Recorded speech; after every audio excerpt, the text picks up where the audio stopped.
નમસ્કાર।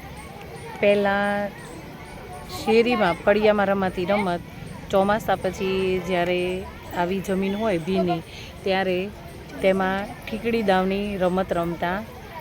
8 કે 10 ખાના દોરવાના અને એક નકામું રકાબી તૂટી ગયું હોય એનું કે એવું કંઈક પથ્થર હોય એવી એની ઠીકડી બનાવી અને ઠીકડી દાવ રમતા, જેમાં 1 થી 10 અંકોનો મહાવરો રમતા રમતા થતો।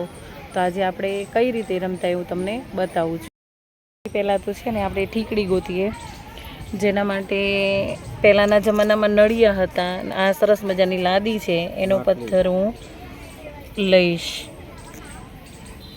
અને દોરવા માટે આ લઈશ। હવે આપણે દોરીશું, એના માટે સરસ મજાની આ રીતે ખાડા વિનાની જમીન છે એ આપણે પસંદ કરવાની અને એમાં આપણે દોરીશું। ઠીકડી લઈ લીધી છે અને આ પથ્થર લીધું છે, એનાથી આપણે શું કરીશું, ચોરસ ખાના બનાવીશું। જો આ રીતે પછી આપણે જોઈ લેવાનું, અંદાજ અનુમાન લગાડી આ રીતે આપણે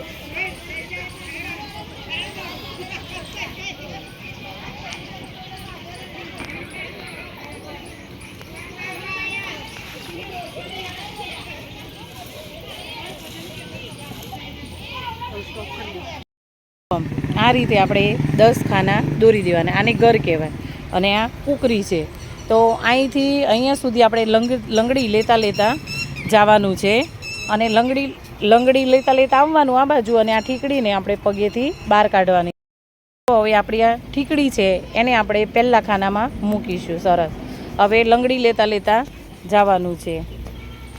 છેલ્લા 2 ઘરમાં આપણે પગ મૂકી શકીએ। હવે લંગડી લેતા લેતા પાછું આવવાનું છે અને લંગડી લેતા લેતા જ ઓલી ઠીકડી છે એને બહાર કાઢવી। સરસ, હવે આ ઠીકડી બહાર નીકળી ગઈ એટલે એ ઘર જેને દાવ લીધો હોય એનું, એટલે અહીંયા ચોકડી મારી દેવાની, એ ઘર એનું થઈ ગયું। હવે બીજું ઘર, સરસ, હવે પાછું ઠેકતા ઠેકતા જવાનું, જે બીજો ભેરું હોય એનો દાવ એ રીતે। હવે પગેથી ઠેકીને જે ઠીકડીને આ ઘર કુદાડીને બહાર કાઢવાની, અને જો ઘરમાં પડે તો આઉટ। સરસ, જો હવે ઠેકવાનું એમાં પગ ન મુકાય, આ ઠેકવાનું ઘર। હવે બીજું ઘર એનું, એ ચોકડી મારવાની, જેનું ઘર હોય ને એમાં ચોકડી મારવાની। હવે એ ઘર હવે ત્રીજામાં નાખવાની, એટલે હવે 2 ઘર કૂકરી છે એને 2 ઘર કુદાડવાના લંગડી લેતા લેતા આ રીતે। સરસ, એટલે શારીરિક કસરતની સાથે સાથે રમત અને ગણનની પ્રવૃત્તિ પણ થતી। જુઓ 2 ઘર, સરસ, હવે 2 ઘર ઠેકવાના, ઠેકડો તે 2 ભેરુમાં જ્યાં સુધી બધા ખાનામાં ચોકડી ન થાય ત્યાં સુધી આ રમત રમવાની હોય છે। તો આ રમવામાં એક ગણનની પ્રવૃત્તિ થાય, શારીરિક કસરત થાય અને સાથે સાથ